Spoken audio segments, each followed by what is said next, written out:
দেখো রে নয়ন মেলে জগতের বাহার, জগতের বাহার। ওটো টো টো টো, সকাল হয়ে গেছে, স্কুল যাওয়ার সময় হয়ে গেছে। ভালো বাবু, সোনা বাবু, ওঠো। কারা তোমরা? সিআইডি দের শত্রু আর অপরাধীদের বন্ধু। দেখো দেখো দেখো দেখো দেখো দেখো কেমন করে ছটফট করছে, দেখো খাঁচায় বন্দি সিংহের মতন ছটফট ছটফট ছটফট ছটফট। একবার শুধু সেই কোলটা খুলে দে, তারপর দেখ তোদের কি অবস্থা করি। না না না না না, আমরা কি মরতে চাই নাকি যে তোমার হাত খুলে দেবো? আরে আমরা তো শুধু এটা বলতে এসেছিলাম যে তোমার সাথে সাথে তোমার পুরো সিআইডি টিমের এবার সর্বনাশ হতে চলেছে। সর্বনাশ। অনেক দেখেছি তোদের মতন সিআইডির সর্বনাশ করার লোক।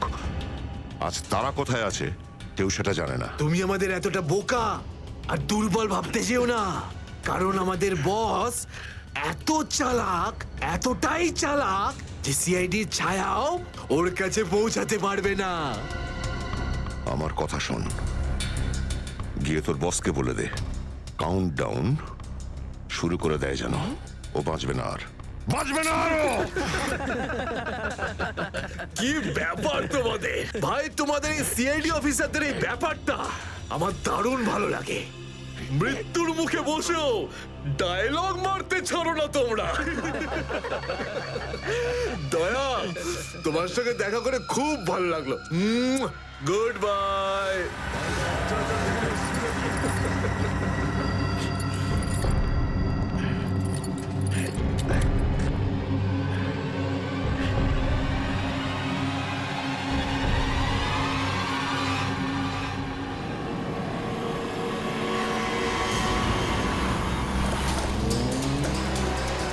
সেদিন দেখা হয়েছিল গানটার শুটিং এই স্টুডিওতেই চলছিল, তাই তো? হ্যাঁ স্যার, এটাই সেটা, বিরাট স্টুডিও। দয়াকে এখানেই হয়তো কোথাও রেখেছে।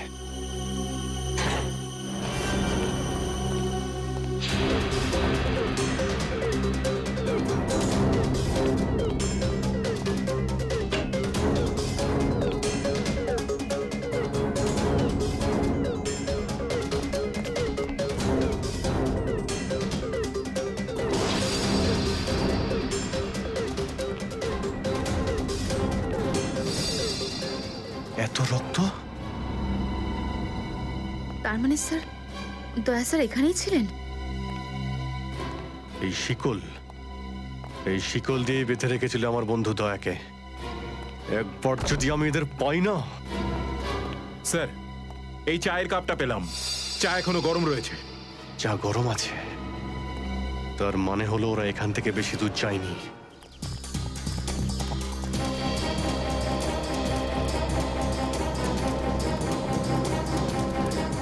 স্যার, মনে হচ্ছে এখানে কিছু হয়েছে।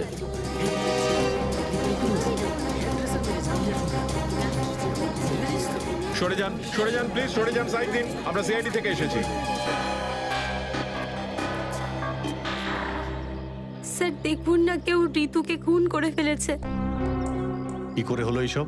বলতে পারবো না স্যার, আমরা সবাই শুটিংয়ে ব্যস্ত ছিলাম তো তো হঠাৎ গুলি চালাবার আওয়াজ পেলাম, আর এখানে এসে দেখলাম এই মরে আছে। কতক্ষণ আগে চলেছিল গুলি? স্যার এই ধরুন আধ ঘন্টা আগে। স্যার আমরা লোকাল পুলিশকেও ইনফর্ম করে দিয়েছি স্যার। ঠিক আছে, আপনারা একটু এখান থেকে পিছিয়ে যান একটু।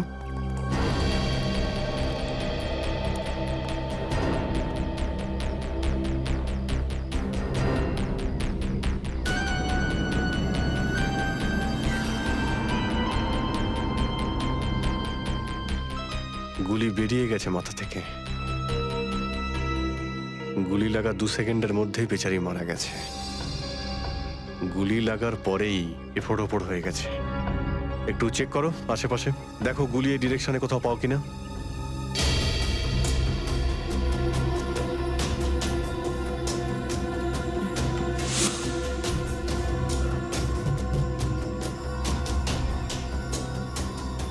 এ বেচারি এইভাবে এখানে বসেছিল, পিছন থেকে কেউ গুলি করলো আর এইভাবে উল্টে পড়ে যায়। আর এই আঘাত, এটা আবার কি ব্যাপার?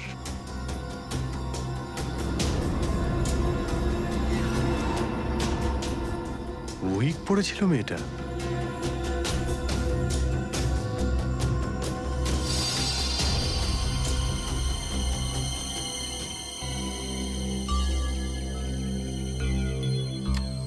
স্যার, হ্যাঁ পুরবি, গুলি পেয়ে গেছি। রাইফেলের গুলি মনে হচ্ছে। রেখে দাও এটাকে। আচ্ছা, কি উইক পড়তো? একদমই না স্যার, ও আসলে আমার হেয়ার ড্রেসার ছিল, আর আমার উইগস আর সবকিছু ওই রাখতো। যে উইগটা ও পরেছে না, সেটা আমার নেক্সট সিনের জন্য লাগতো। ঋতু আপনার উইক পড়েছিল? হ্যাঁ স্যার। সুশান্ত, বুঝতে পারলে? যখন ঋতুকে গুলি করা হয় তখন খুনি ওর মুখটা দেখেনি, গুলি পিছন থেকে চালিয়েছিল। আর যখন ঋতুর গুলিটা লেগেছিল তখন ও ওনার উইক পড়েছিল। মানে গুলিতে ঋতুর নয়, আপনার নাম লেখা ছিল। কি? হ্যাঁ, আপনাকে কেউ মারতে চায়। এই দেখো, 0.33 ক্যালিবারের বুলেট এটা, যেটা দিয়ে ঋতুকে মারা হয়েছে, যেটা শুধুমাত্র স্নাইপার রাইফেল দিয়েই ছোঁড়া যায়। তাহলে সালুকে স্যার, এই ওর মাথাতে দুটো লাল রঙের চিহ্ন কিসে? এই লাল চিহ্ন দুটো এন্ট্রি আর এক্সিট উন্ড। ঋতুর মাথার মধ্যে গুলি এই দিক দিয়ে ঢুকেছে আর এইখান দিয়ে বেরিয়ে গেছে। এই এক্সিট বোন এন্ট্রি বোন থেকে প্রায় হাফ ইঞ্চি নিচে, মানে গুলি উপর থেকে নিচে চালানো হয়েছিল। আগে হ্যাঁ, গুলিটা ঋতুর মাথায় এইখান দিয়ে ঢুকেছিল আর এইখান দিয়ে বেরিয়ে এসে সোজা ভ্যানিটি ভ্যানের ফুটবোর্ডে এসে আটকে গেছে। আর আমাদের ক্যালকুলেশনের হিসেবে গুলিটা চালানো হয়েছে এদিক থেকে, এইভাবে। গুলিটা প্রায় 2-3 তলার ওপর থেকে ছোঁড়া হয়েছে। অনেক কিছু জানতে পেরে গেছেন স্যার আপনি। হ্যাঁ, ঋতুর কেসে তো আমি অনেকটাই জানতে পেরে গেছি।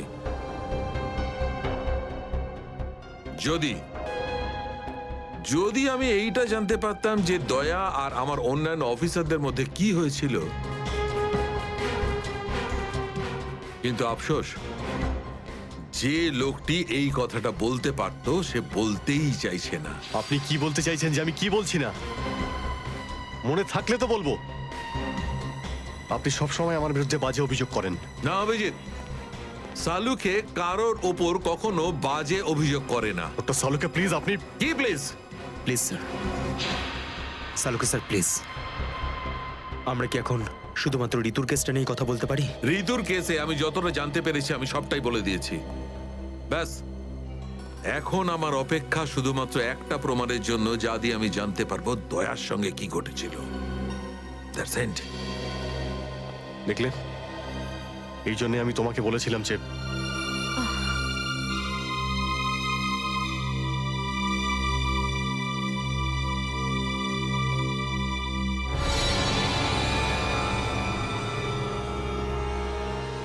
Sharp shooter. স্যার, আমি বলছি না, শেষ এক সপ্তাহ এখানে কোনো শুটিং হয়নি, তাই এখানে কারো আসার প্রশ্নই ওঠে না। মানে গত এক সপ্তাহ ধরে তুমি ছাড়া এই স্টুডিওতে আর কেউ আসেনি? আগে না স্যার। তার মানে গুলি তুমি চালিয়েছো? আমি গুলি কি করে চালাবো? আমার তো দীপাবলির বাজিতেও ভয় লাগে। তাহলে ভালো করে ভেবে উত্তর দাও। কেউ না কেউ তো গিয়েছিল সেকেন্ড ফ্লোরে। হ্যাঁ স্যার, একজন প্লাম্বার এসেছিল ওই পাইপ ঠিক করতে। সেকেন্ড ফ্লোরে? হ্যাঁ স্যার। নিয়ে চলো সেখানে, চলো।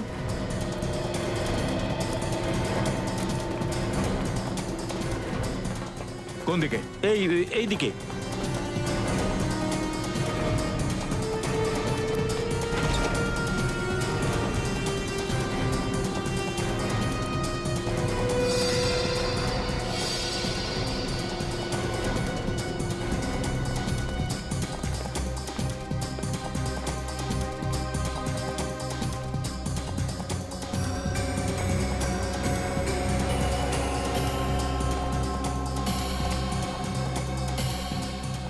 এখান থেকে ঋতু ওখানে ছিল আর শার্প শুটার গুলি সম্ভবত এখান থেকেই চালিয়েছে।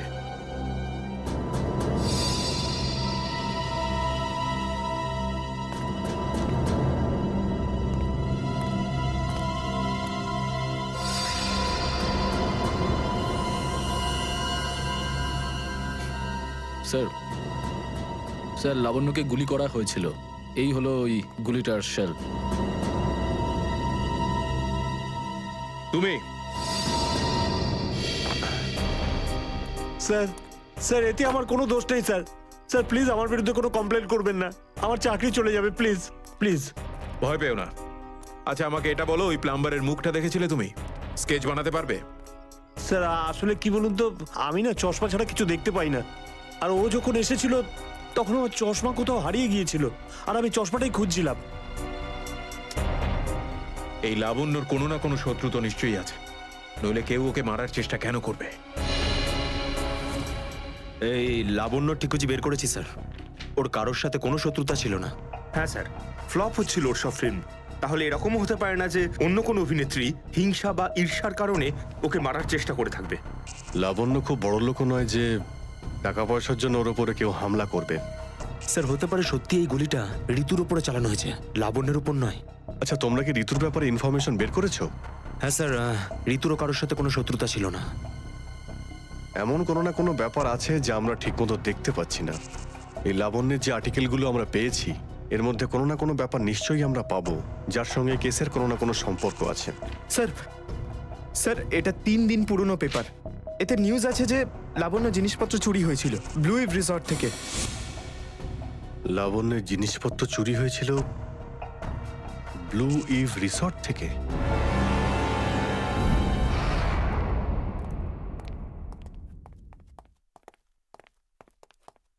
এটাই রুম স্যার।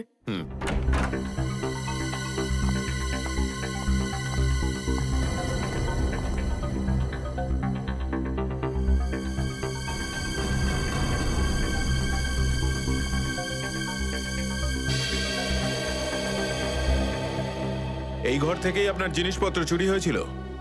একদমই তাই স্যার, কিন্তু খুব একটা দরকারি জিনিস ছিল না, এই এমনি 1,500-2,000 টাকা আর নকল জুয়েলারি।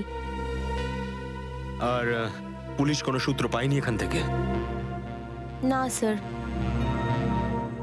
কিন্তু চোর এখানে আসলো কি করে?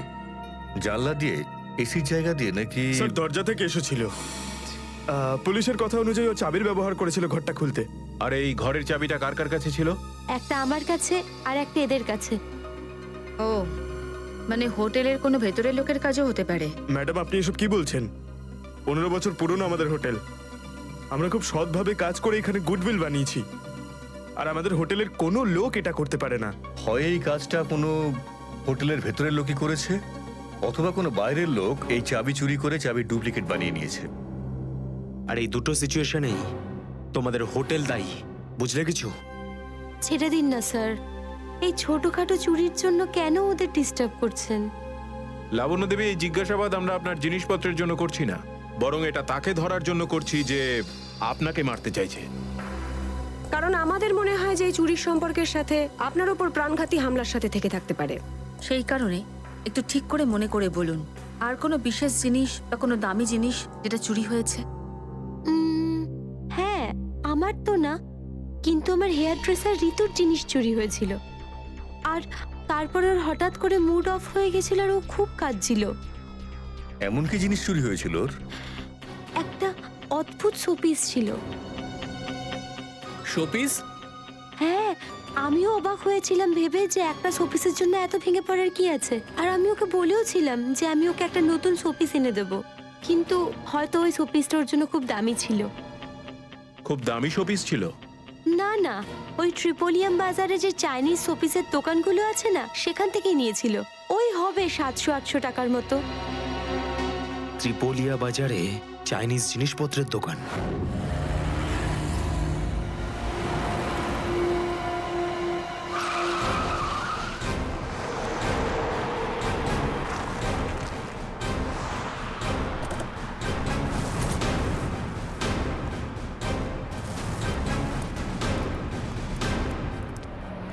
সিআইডি। সিআইডি? একটা খুনের ব্যাপারে আপনার থেকে কিছু জানতে চাই। খুন? কার খুন হলো আবার? এর নাম ঋতু, ফিল্ম ইন্ডাস্ট্রিতে হেয়ার ড্রেসারের কাজ করে। কিছু মনে পড়লো? আমি তো একে কোনোদিন দেখিনি। গত শনিবারে আপনার দোকানে এসেছিল। ও একটা মূর্তি কিনেছিল। এই অনেকটা এরকম ছিল। শনিবার তো আমি ছুটিতে ছিলাম। হ্যাঁ, সুশান্ত দোকানটা দেখছিল। কি সুশান্ত, তুমি দেখেছো মেয়েটাকে? হতে পারে এখানে এসেছিলেন। শনিবারের দিনটা খুব বিজি দিন থাকে, অনেক লোক আসে। কিছু মনে পড়ছে না। আচ্ছা, আমাকে এই মূর্তিটা দেখাও তো। ওই মূর্তিটাও।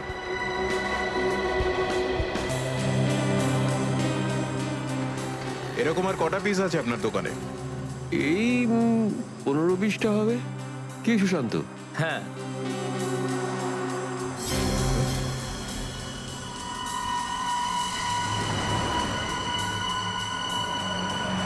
ওখানে ওই দুটো বক্সে ক্রস চিহ্ন দেওয়া কেন? আরে আরে ওটা তো ডিফেক্টিভ পিস, এগুলো ফ্যাক্টরিতে রিটার্ন যাবে, আপনার কোনো কাজে আসবে না। সেটা এক্ষুনি জানতে পারা যাবে। দেখাও ওটাকে, দেখাও।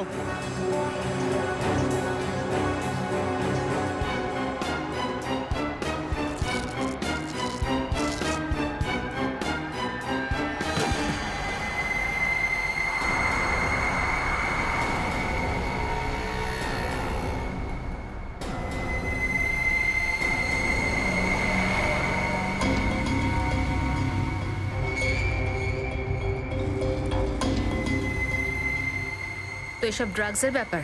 ঋতুকেও এরকমই শপিস বেঁচেছিলে? সুশান্ত, তুমি আমার দোকানে থেকে ড্রাগসের কারবার করতে? এবার বন্ধ করো এই নাটকটা। অ্যারেস্ট করো এই দুজনকে।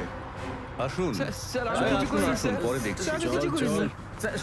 চল, তোকে বোঝাচ্ছি, চল স্যার, আমি কিছু করিনি স্যার। চল।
সুশান্ত, কে করলো এটা?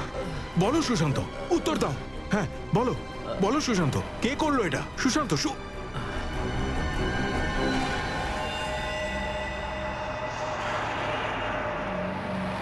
হি ইজ ডেড। স্যার, এটুকু তো নিশ্চিত ঋতুর মৃত্যুর সম্পর্ক এই ড্রাগ স্মাগলিং এর সঙ্গে রয়েছে। হ্যাঁ পুরবি, কিন্তু এই ড্রাগসের র্যাকেটের পিছনে কারা আছে?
কি ব্যাপার স্যার, এত আর্জেন্ট ডাকলেন? জয়, তোমার জীবনের ঝুঁকি আছে। তোমাদের মতন অফিসারদের ব্যাপারে ওরা জেনে গেছে, আর ওরা একের পর এক মেরে ফেলছে। এটা কি করে হতে পারে স্যার? আমাদের ব্যাপারে কে কাকে কি বলবে? সেটাই তো বুঝে উঠতে পারছি না।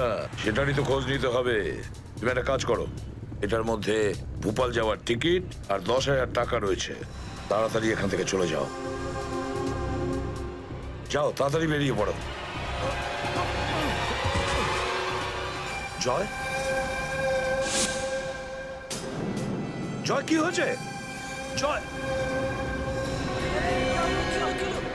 জয়,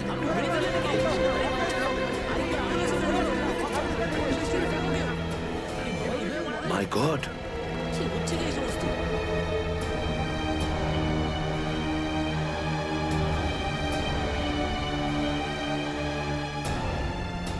আরো একজন আন্ডার কভার কপ মারা গেল, আরো একজন সিআইডি অফিসার মারা গেল, কিন্তু আমি ওকে বাঁচাতে পারলাম না।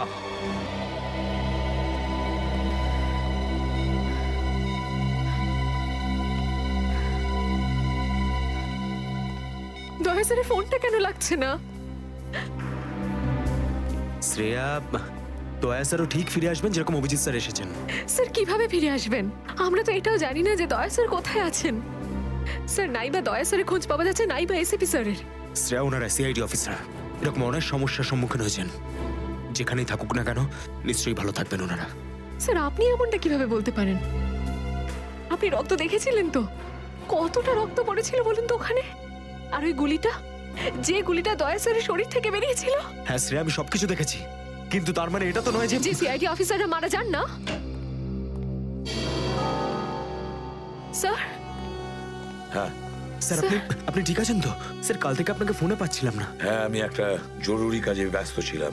এমন একটা টপ সিক্রেট কাজ ছিল, কাউকে বলতে পারিনি, এমনকি তোমাদেরও নয়। স্যার, কি? স্যার, দয়া স্যারের কোনো খোঁজ পাওয়া যাচ্ছে না। দয়া স্যারের কোনো খোঁজ পাচ্ছ না মানে? স্যার, দয়া স্যার নিখোঁজ। কিন্তু গেল কোথায় ও? জানি না স্যার, ওনার ফোনটাও লাগছে না। আর ওনার গায়ে গুলিও লেগেছে। দয়ার গায়ে গুলি লেগেছে?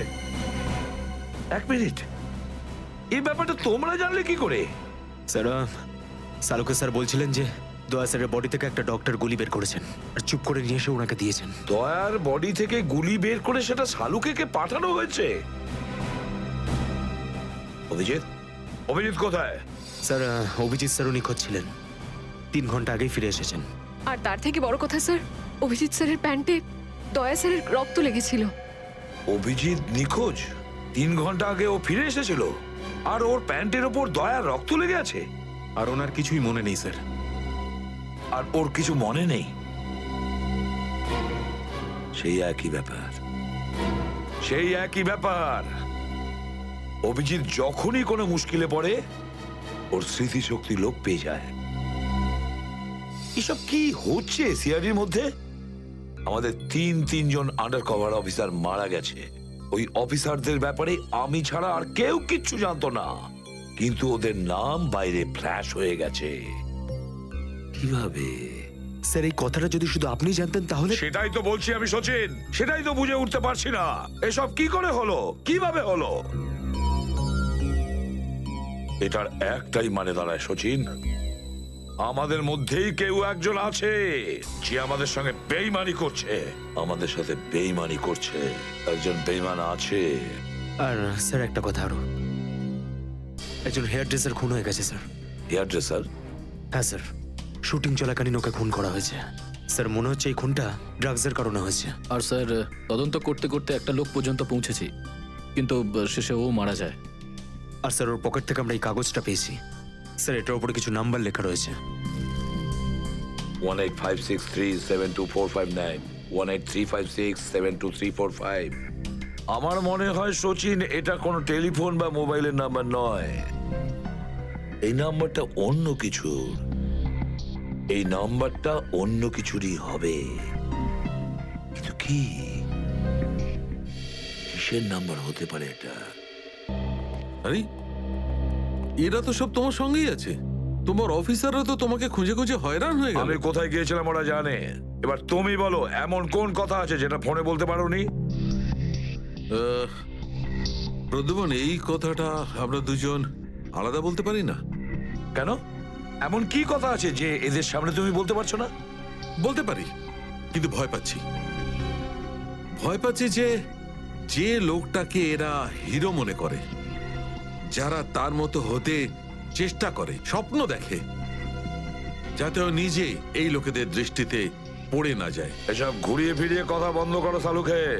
পরিষ্কার করে বলো, আর সবার সামনে বলো। ঠিক আছে, পরিষ্কার করে বলছি, আর আমি সবার সামনে বলছি। কিন্তু যেটা আমি বলবো সেটা শুনে কেউ যেন মনে করো না যে আমি কারোর ওপর বদলা নিচ্ছি বা কারোর সঙ্গে শত্রুতা করছি। ক্রাইম স্পটের ব্যালিস্টিক রিপোর্ট এসে গেছে। কি লেখা আছে রিপোর্টে? প্রথম গুলিটা চলে কালুর ওপর, অভিজিতের বন্দুক থেকে। আমাদের আন্ডারকভার কপের উপরে? আগে হ্যাঁ, শুধু তাই নয়, দ্বিতীয় গুলিটা চালানো হয়েছিল ভিকুর ওপর, দয়ার বন্দুক থেকে। না, এরকম হতে পারে না। অভিজিৎ স্যার আর দয়া স্যার ভিকু আর কালুকে এইভাবে চেয়ারে বেঁধে রেখে গুলি চালাতে পারে না স্যার। ফ্রেডে, ব্যালিস্টিক রিপোর্ট কখনো মিথ্যে কথা বলে না। আর সবচেয়ে ইম্পর্টেন্ট রিপোর্ট, সেই রিপোর্ট যার জন্য এদের সবাইকে বাইরে যেতে বলেছিলাম। অভিজিতের ফোন। অভিজিৎ, কোথায় তুমি? এখন এই মুহূর্তে ফরেনসিক ল্যাবে তুমি চলে এসো। ফরেনসিক ল্যাবে? কেন স্যার, কি হয়েছে? অভিজিৎ, তুমি কাল্লুকে গুলি চালিয়েছো? কাল্লুকে গুলি আমি? আর স্যার, ওকে আমি কেন গুলি করতে যাব? অভিজিৎ, তুমি এই মুহূর্তে ফরেনসিক ল্যাবে চলে এসো, and that's an order. Sir, এই কথাটা শুনে আপনি যতটা অবাক হয়েছেন ততটা আমিও অবাক হয়েছি। আর যতক্ষণ আমি এটা না জানছি যে ওই রাতে কি হয়েছিল, আমি আসবো না। তাহলে কি তুমি আমার বিরুদ্ধে যাবে? স্যার, আমি আপনার বিরুদ্ধে যাচ্ছি না স্যার।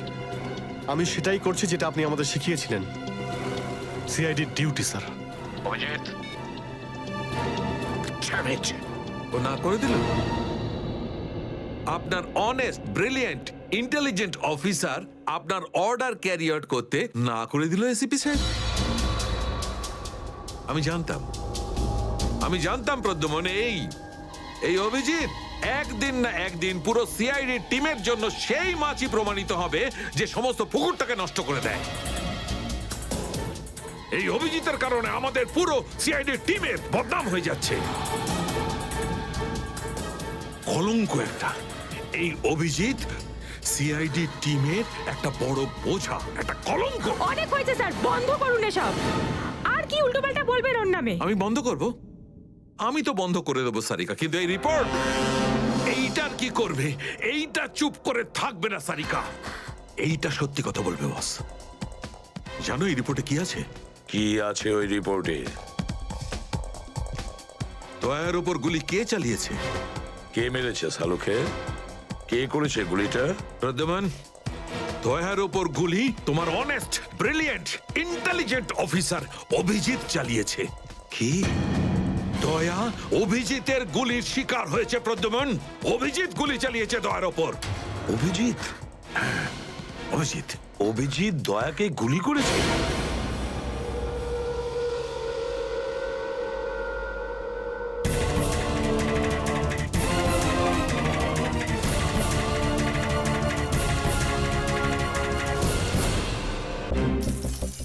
অপারেশন ডেভিঙ্গোর একটা বিশেষ ভূমিকা আছে। এই মিশনে আমাদের আন্ডারকভার কপস গ্যাংস্টার হয়ে ক্রাইম সিন্ডিকেটের গ্যাংয়ে ঢুকে পড়েছে। আরে প্যান্ট তুমি কোত্থেকে পেলে? কারণ ক্রাইম স্পটে আমি তো এরম কোনো প্যান্ট পাইনি। সিআইডি নিরাপরাধ অফিসার্সরা মারা পড়ছে, আর আপনার সাহায্যে আমরা তাদের বাঁচাতে পারি। এটা কি করে হতে পারে? দয়ার রক্ত আমার প্যান্টে? দয়ার প্রাণ বিপন্ন।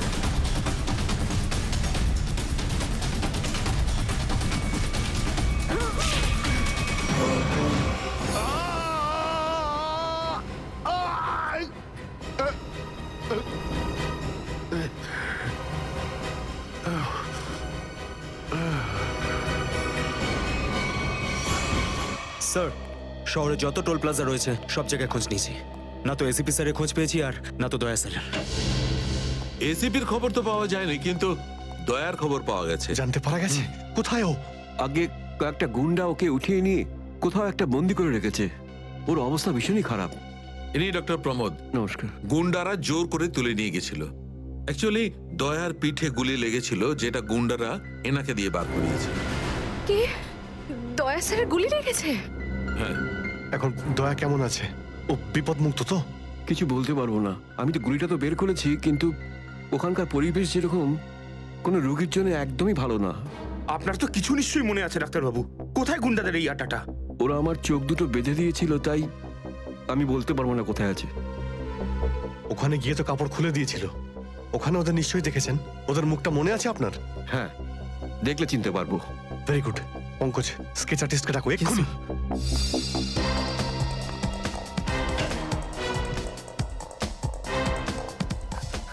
অভিজিৎ, ওই আমি তোমার সাথে। হাই স্যার, আপনি এখানে? হ্যাঁ, আমি এখানে। আচ্ছা সারিকা, পেন্টে যে রক্তটা লেগেছিল তার ডিএনএ রিপোর্টটা এসেছে? হ্যাঁ, এসেছে। সেটাই বলতে এসেছিলে না অভিজিৎ স্যারকে? হয়তো তুমি আগেই বলে দিয়েছো। তোমার বসকে ডাক্তার সালুকাকে বলার কথা মনেই হয়নি। ছাড়ো ছাড়ো, কোনো ব্যাপার না, কোনো ব্যাপার না, হতেই পারে হতেই পারে, ছাড়ো ছাড়ো। কি আছে ওই ডিএনএ রিপোর্টে? ওই ব্লাড স্যাম্পলটা কার সারিকা?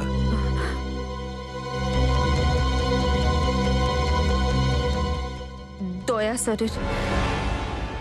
দয়ার? দয়ার? আচ্ছা, ওই প্যান্ট যার উপর এই রক্তটা লেগেছিল, ওই সেই প্যান্টটা কার?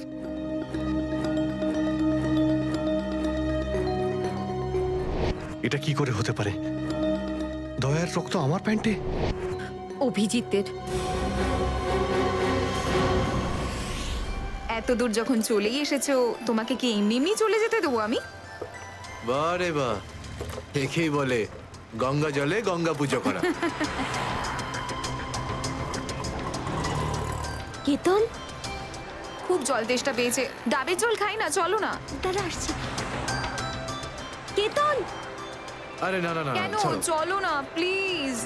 কেতন, কেতন। বাকি শপিং না অন্য কোনো দিন করো, চলো বাড়ি যাই। না না, আমি এখনই শপিং করব। অন্যদিন কেন? আরে বোঝার চেষ্টা করো না, আমার শরীর খারাপ। প্লিজ প্লিজ না, বোঝার না, চেষ্টা এক্ষুনি। করো। আমি বলছি প্লিজ না, এক্ষুনি। কথা শোনো আমার। কেতন, কোথায় ছিলে তুমি কেতন? কে এটা? আমি কি করে জানবো? আমি চিনি না এনাকে। তুমি আমাকে চেনো না? নিজের সিমিকে চিনতে পারছো না কেতন? দেখুন দিদি, আপনি কিছু একটা ভুল করছেন। উনি কেতন নয়, উনি আমার স্বামী জয়। আমি আমার স্বামীকে চিনতে একটুও ভুল করিনি। এ আমার কেতনই। হয়তো আপনার স্বামীকেও ঠিক আমার মতনই দেখতে। আমার নাম তো জয়, জয় ধনকিশোর। এই দেখুন আমার ড্রাইভিং লাইসেন্স। তোমরা পুলিশরা এই ডুপ্লিকেট ড্রাইভিং লাইসেন্স ইজিলি বানাতে পারো, আমি সব জানি। কিন্তু তুমি এরকম কেন করছো? পুলিশ? দিদি, উনি উনি পুলিশে চাকরি করেন না, উনি তো একজন মার্কেটিং ম্যানেজার। ইনি মার্কেটিং ম্যানেজার নন, আমার স্বামী একজন পুলিশ অফিসার। 6 বছর আগে একটা ডিউটির জন্য গেছিল, আর আজ অবধি ফেরত আসেনি। 6 বছর আগে? হ্যাঁ। আপনাদের বিয়ে কবে হয়েছে? 5 বছর আগে। তুমি আমার উপর সন্দেহ করছো, তাও আবার একজন অপরিচিত মহিলার কথায়। চলো। কেতন, কেতন দাঁড়াও, কেতন।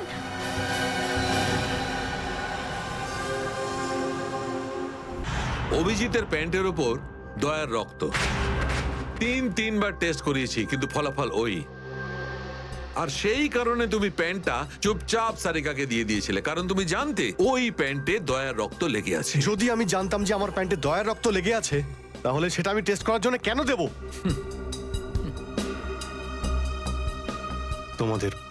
তোমাদের এটা মনে হচ্ছে না তো যে দয়ার এই অবস্থার জন্য আমি দায়ী? আচ্ছা ঠিক আছে, মেনে নিলাম।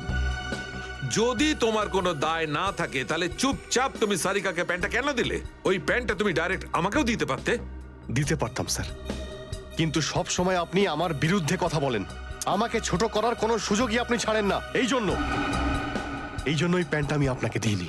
আর সেই কারণে সিনিয়র ইন্সপেক্টর অভিজিৎ, তুমি এটাও বলনি যে যখন দয়া আহত হয়েছিল তুমি নিজে সেখানে উপস্থিত ছিলে।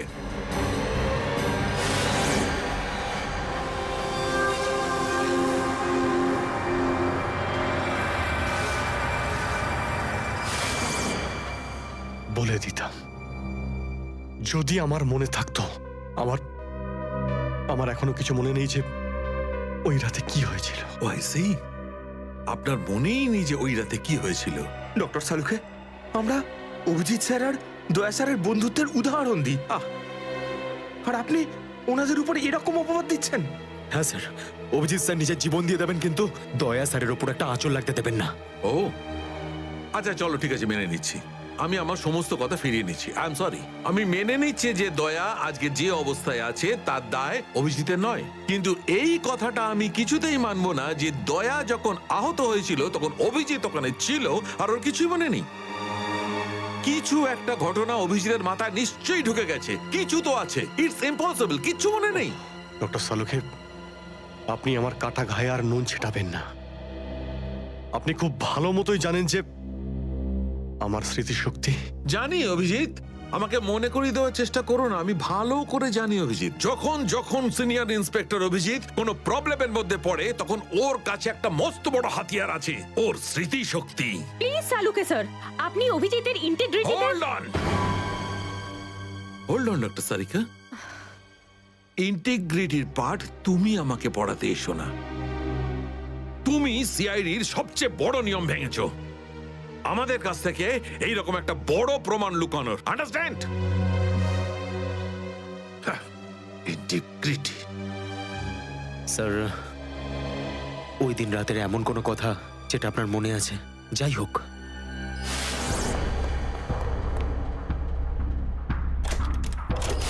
আমি তেজার পিছনে দৌড়াচ্ছিলাম। ও দৌড়ে গিয়ে গাড়িতে ওঠে, আর তারপর কেউ ওকে গুলি করে আর গাড়ির বাইরে ফেলে দেয়।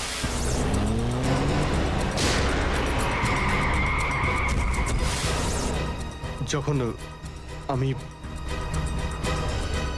দৌড়ে গিয়ে তেজার লাশের কাছে যাই তখন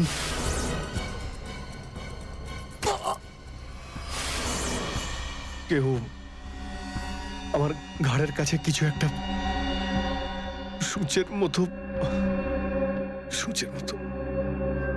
তারপর আমি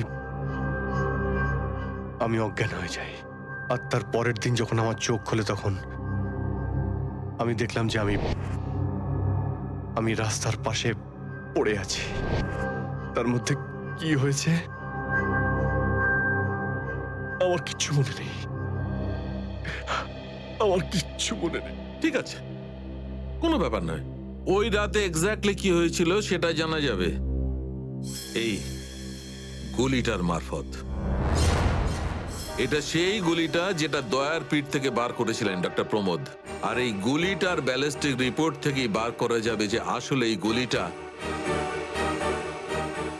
কার বন্দুক থেকে ছোঁড়া হয়েছিল।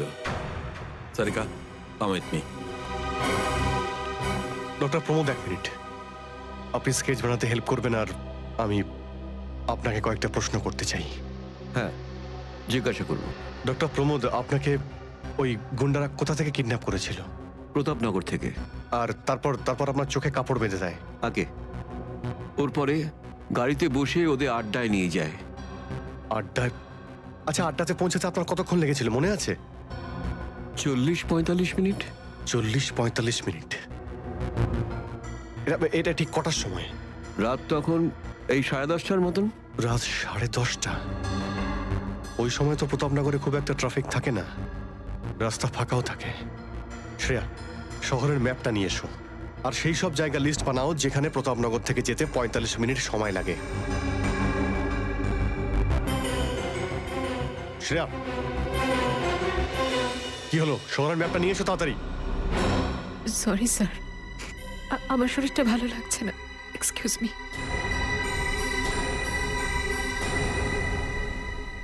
I can't believe this Maya. তুমি নিজের স্বামীর কথা বিশ্বাস করছো না, একজন অপরিচিত মহিলার কথা বিশ্বাস করছো তুমি। একটা মেয়ে অন্য একটা মেয়ের চোখের দিকে তাকালেই বুঝতে পারে যে সে সত্যি বলছে না মিথ্যে। আর ওর চোখে সত্যিটা ছিল, ওর চোখে জল মিথ্যে বলছিল না। মায়া, তুমি ওর কথায় বিশ্বাস করছো চোখের জল দেখে, আর তুমি আমাকে সন্দেহ করছো।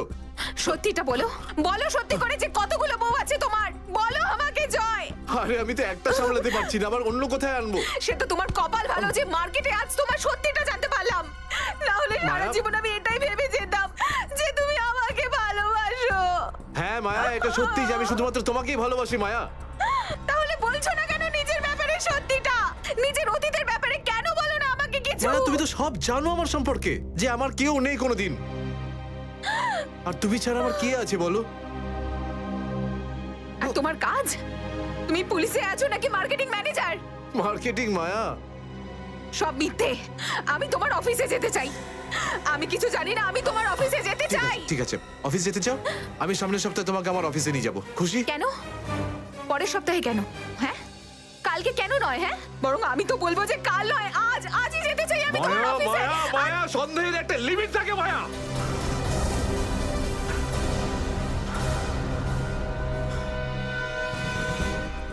ঠিক আছে মায়া, আই এম সরি মায়া, আমি তোমাকে অফিসে নিয়ে যাবো। মিথ্যে কথা বলার একটা লিমিট আছে জয়, ওরফে কেতন। মায়া, যতক্ষণ না তুমি আমাকে সত্যিটা বলছো, আমার সাথে কথা বলতে আসবে না তুমি। Maya listen to me Maya, please শোনো মায়া। মায়া মায়া, দরজা খোলো মায়া।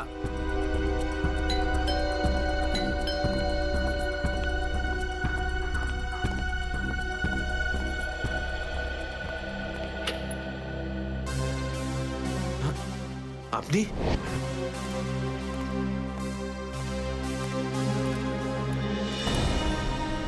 কেতন, মিশনের কাজটা থামিয়ে দাও আর এই মুহূর্তে এখান থেকে চলে যাও। না স্যার, আমি এই মিশনের জন্য আমার জীবনে 6টা বছর দিয়েছি স্যার।